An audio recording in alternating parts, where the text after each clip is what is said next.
In this topic, we discuss graphing functions. One of the best ways to fully understand a function is to graph it. The most fundamental technique used to graph functions is to plot points.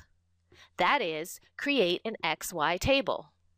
Plug in sample X values and find the corresponding Y values that pertain to your particular function. Then plot the results as ordered pairs in the XY plane.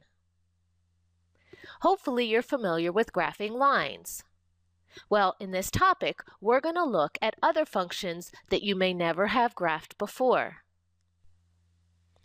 You see, besides lines, there are several other basic functions that also pop up again and again in mathematics and science classes. As you move on to pre-calculus and calculus, or even college algebra, you'll be expected to have the shapes of these graphs of these basic functions memorized. The following is a chart that shows the shapes of the graphs of 8 basic functions that you want to commit to memory. Below is a library of 8 basic and very important functions.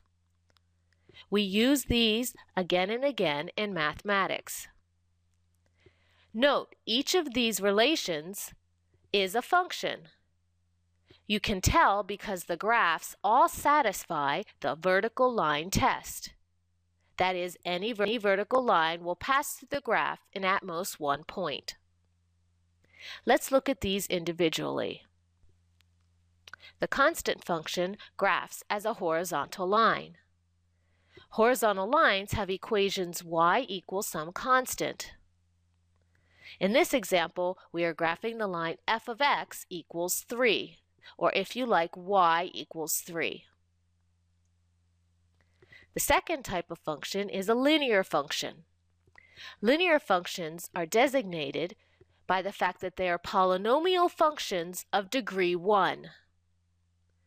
The linear function graphed here is the most basic linear function. It's the linear function that passes through the origin and has a slope of 1. Its equation is f of x equals x. In other words, every x and every y have the same value, 2, 2, 3, 3, 4, 4, etc., etc. Moving on, we have the square function.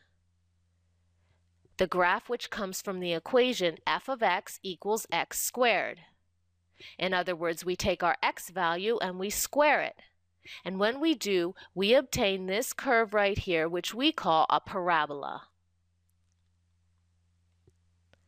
The next function is the cube function. This is obtained from the equation f of x equals x cubed. To create the cube function, we take every x value and cube it to get your y values. The graph looks like this.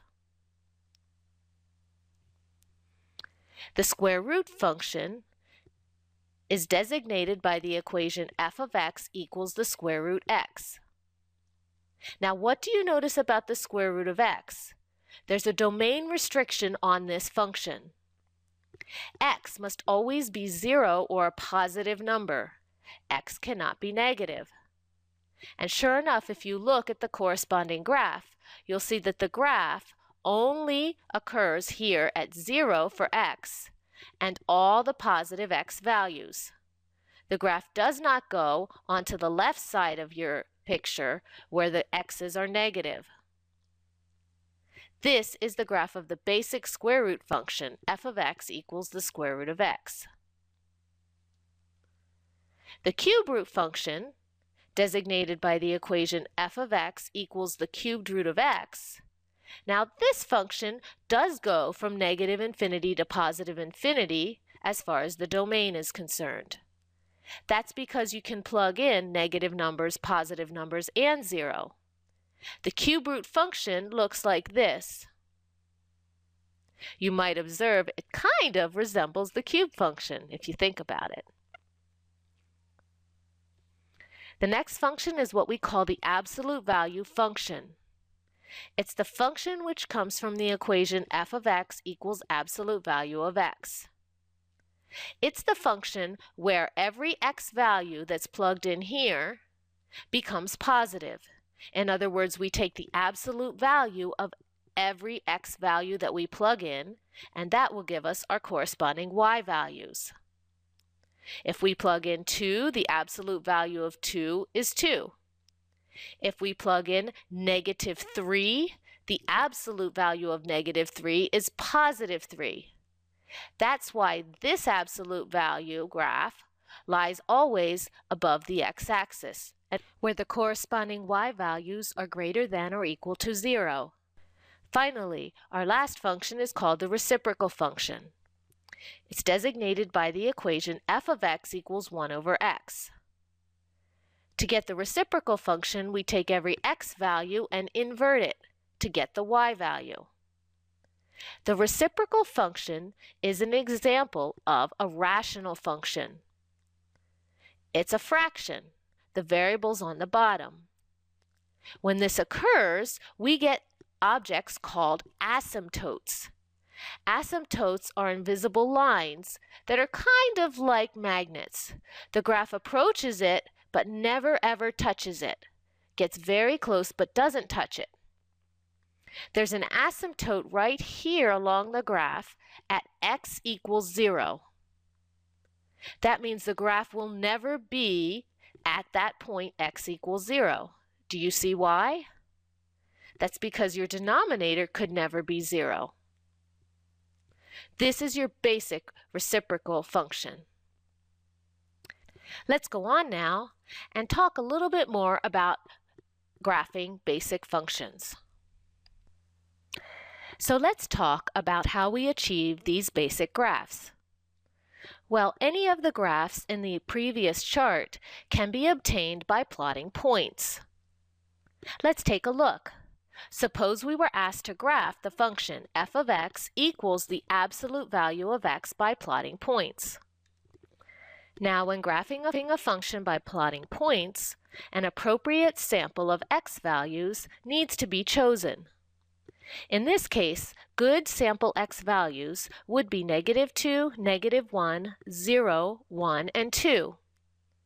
I always like to pick 0 as one of my points for x. And then I also like to choose values that are negative and positive. So this is a good sample space for this specific function that we're plotting. We will then take each of these x values and substitute them into the function to find the corresponding y value. To best organize this information, we create a table. Our table consists of elements in our domain of the function, the x values, and elements in the range, the y values or f of x values. The f of x values are obtained by taking the x values and substituting them into our function. So for instance, -2, when put into an absolute value, gives us the absolute value of -2, which is just +2. -1, when put into the absolute value, gives you +1. 0 gives you 0, 1 gives you 1, and 2 gives you 2. Now the x and y values are used to create our points, our ordered pairs, that we will then plot on an xy plane to get the graph of our curve. Once we obtain several points, several sample values, we then plot those points on the xy plane and connect the dots with a continuous curve. That's easy. Now I will remark that sometimes you have to be careful when you choose your domain values, like when you have a square root of x function or a reciprocal function. But we'll take a closer look at that when we work our examples together. So let's summarize what we've discussed thus far. To graph a function by plotting points, we substitute sample x values into the function to find the corresponding y values. We then plot the resulting ordered pairs on the xy plane. If the trend of a function continues forever, we will indicate that by drawing arrows at the end of the curve, and I'll explain this more as we go through our examples. The 8 basic functions were presented to us.